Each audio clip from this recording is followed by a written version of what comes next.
Assalamualaikum semuanya, berjumpa kembali di Octagon 75. Dalam setahun ini UFC telah memiliki juara baru di 4 divisi, dan tentunya ini bisa saja sedikit menciutkan beberapa juara divisi lainnya yang kemungkinan mereka hanya tinggal menunggu waktunya kapan harus menyerahkan sabuk yang telah lama diperjuangkan. Dari 5 pertarungan gelar, satu-satunya yang bertahan mempertahankan sabuknya hanya Aljamain Sterling di saat berupaya untuk menghapus mimpi TJ Dillashaw untuk mengikuti 2 jejak petarung yang berhasil merebut gelar juara sebelumnya, Yuri Prochazka dan Leon Edwards.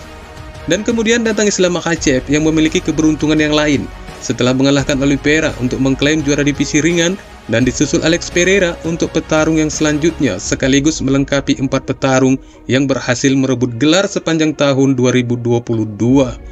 Dan kini tugas mereka adalah dalam upaya mempertahankan sabuk itu, jangan sampai hanya singgah sebentar di pinggang lalu pergi lagi.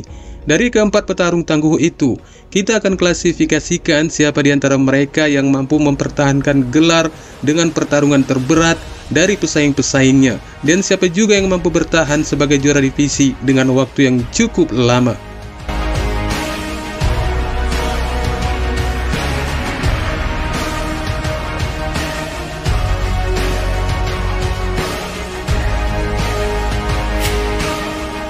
Leon Edwards, petarung asal Birmingham, Inggris ini memang terbilang cukup menelan manis pahitnya selama karir UFC-nya dengan rekor 24 kemenangan dan 3 kekalahan. Angka ini menunjukkan jika Rocky telah jatuh bangun demi meraih gelar divisi kelas welter. Petarung yang berusia 31 tahun itu baru saja memegang predikat sebagai kepala gerbong divisi kelas welter tidak lebih dalam masa 4 bulan setelah menghujamkan tendangan ke arah kepala mantan juara Kamaru Usman yang sekaligus mengklaim pertarungannya dengan kemenangan KO. Perebutan gelar ini tidak dengan cara yang gampang didapatnya, dengan durasi waktu 5 ronde di menit keempat, di mana tenaga telah terkuras dan daya konsentrasi yang juga mulai melemah. Pada kesempatan laga pertamanya dengan Usman, itu juga berjalan dengan 5 ronde, di mana Usman saat itu berhasil memenangkan pertarungan dengan keputusan bulat di tahun 2015, dan mencatatkan sebagai kekalahan terakhirnya dengan 3 kekalahan.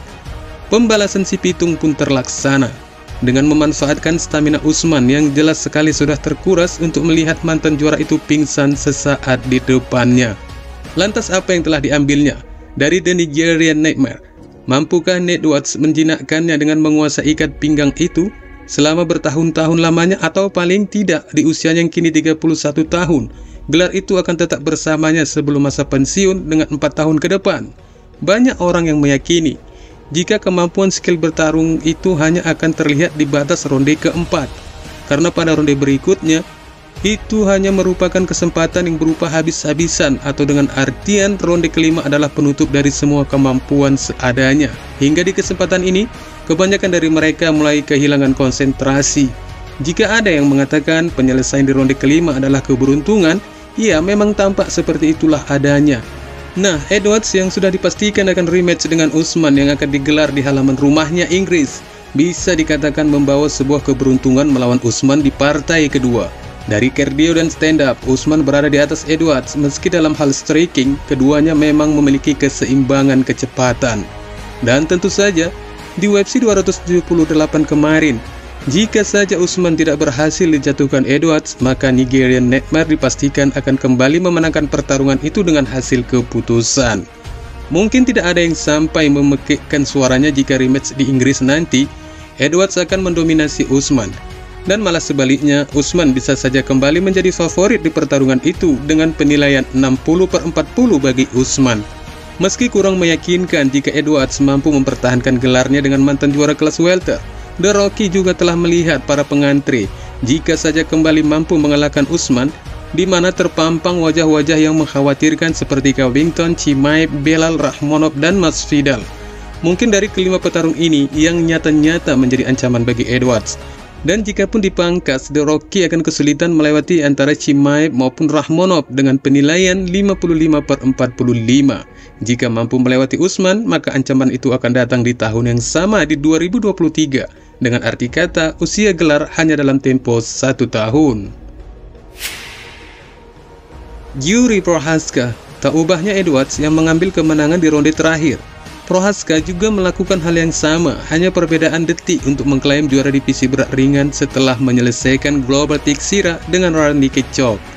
Dan tidak akan diuraikan lagi ada apa dengan ronde kelima.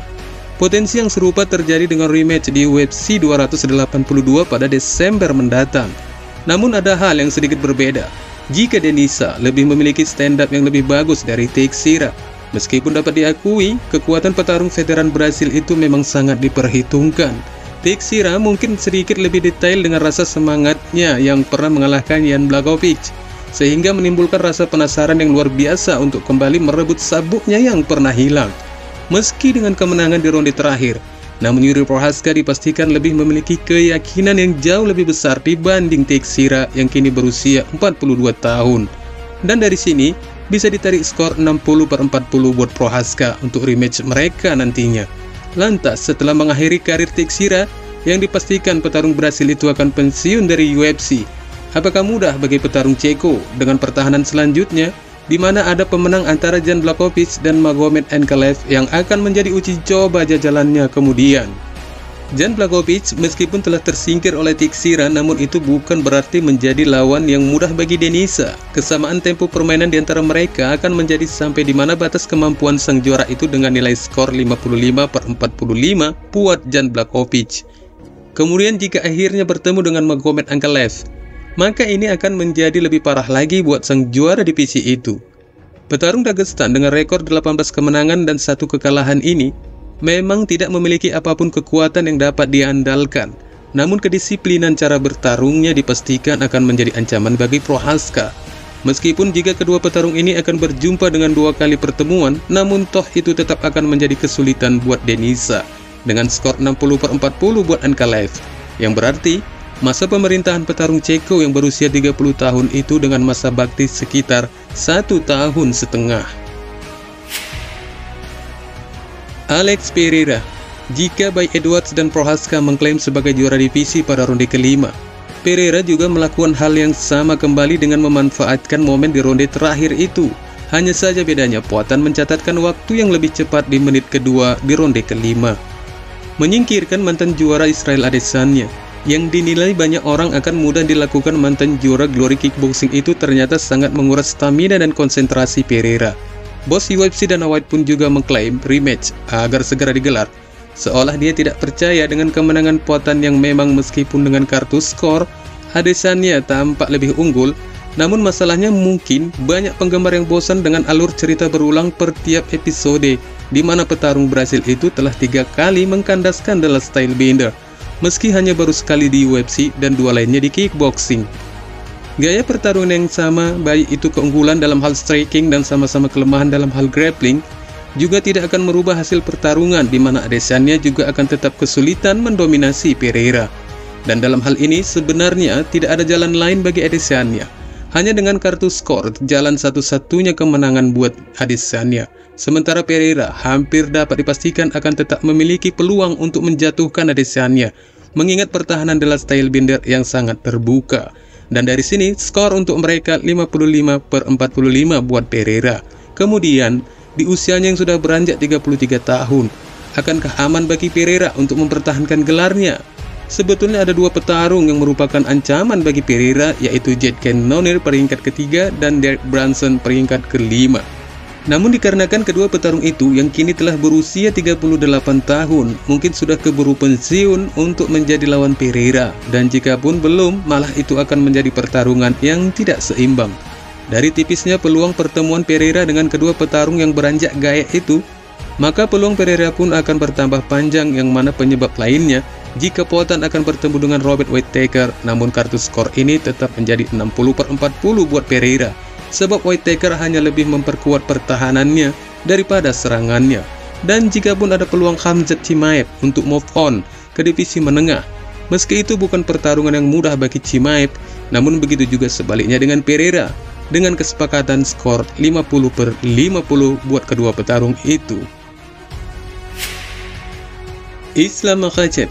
Hanya Islam Makhachev satu-satunya peraih juara divisi tahun ini yang tidak memanfaatkan ronde kelima. Dan ini berarti kemenangan Makhachev bukan semata keberuntungan, namun ada banyak skill di balik penghentian itu. Jika dikatakan itu kemenangan yang mudah buat Islam mengalahkan Oliveira, tampaknya klaim ini bukan suatu bantahan dibanding dengan kemenangan ketiga peraih juara sebelumnya. Dan dari perbedaan ini, Islam tidak memiliki potensi pertarungan seperti apa yang akan digelar oleh ketiga dari mereka. Dan malahan bintang Dagestan itu dijadwalkan akan bertarung dengan sang juara dari divisi yang berbeda untuk memperebutkan sabuk 155 poundnya melawan Alexander Volkanovski.